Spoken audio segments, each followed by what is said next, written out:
ছাত্রদের যে তালিকা আন্তর্জাতিকভাবে হয়েছে সেখানে ভারত থেকে প্রতি বছর 2 জন 3 জন 10 জন পর্যন্ত থাকে।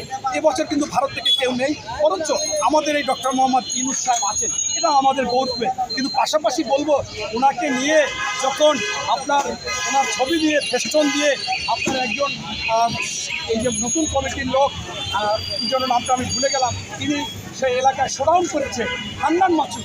সেই হান্নান মাসুদ যে তালিকে ওই দলের প্রধান হচ্ছে ডক্টর মোহাম্মদ ইউনূস।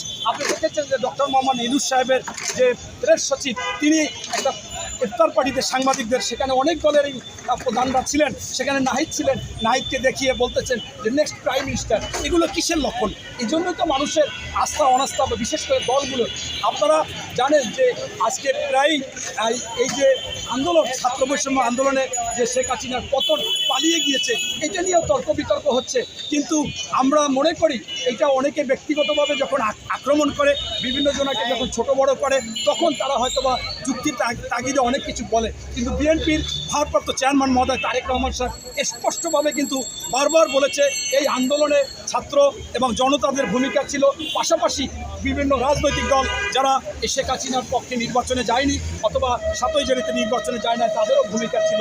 বরঞ্চ আপনারা দেখেছেন যে অন্যান্যরা বলেছে, যেমন জামাতের আমির বলেছে যে এই আন্দোলনের মাস্টারমাইন্ড ছিলেন তারেক রহমান। বা আপনারা দেখেছেন যে এই ছাত্র বৈষম্য বিরোধী আন্দোলন যারা করেছিল, একবার হাসনাত আবদুল্লাহ এবং সানজিদ, তারা কিন্তু বলেছিলেন যে বিএনপিকে ইঙ্গিত করে যে তারা আমাদেরকে পুঁজি করে তারা সরকার পতন করতে চায়, আমরা এই আন্দোলন থেকে সরে গেলাম, আমরা এই আন্দোলনে নাই, আমাদের কোটা আন্দোলন ছিল। আবার একবার দেখেছিলেন ভাতের হোটেল, হারুনের হোটেলে গিয়ে সেখানে কিন্তু আন্দোলন প্রত্যাহার করেছে। অথচ আমরা 65 লক্ষ লোকের নামে মামলা ছিল। আমি নিজে একাধিকবার আপনার সেই ডিজিএফআই, যেখানে আপনারা আয়নাগর বলেছেন, সেখানে গিয়েছি। আমি পায়ে গুলি খেয়ে পা ভেঙেছি, আমি কয়েকবার রিমান্ডে গিয়েছি। আমাদের এরকম বড় বড় নেতারা যারা চলাফেরা করতে পারে না, তারাও কিন্তু গ্রেপ্তার হয়েছে। কিন্তু কখনো আমাদের সিদ্ধান্তের বাইরে আমরা প্রত্যাহার করিনি, নত শিকার হই নাই, কোনো সময় দলের বিপক্ষে অবস্থান নিই নাই। এটাই প্রমাণিত হয় যে রাজনৈতিক দলগুলোর যারা নেতাকর্মী, এরা অন্যায় অত্যাচার, কত রিমান্ড, কত গুম খুন খরচ হয়েছে, তারপরেও কিন্তু আমরা নত শিকার হইনি। কিন্তু ওনারা হলেও আমাদের ভারপ্রাপ্ত চেয়ারম্যান মহোদয় তারেক রহমান এখন পর্যন্ত বলতেছে যে ছাত্র জনতারা ওনাদের প্রতি সিম্পেথি ছিল এবং এটা একটা কৌশল ছিল। আমাদের 65 লক্ষ লোকের নামে মামলা হয়েছিল। আমরা কি এই আন্দোলন সংগ্রামে যাই নাই? আমাদের সাজা হওয়া শুরু করেছিল।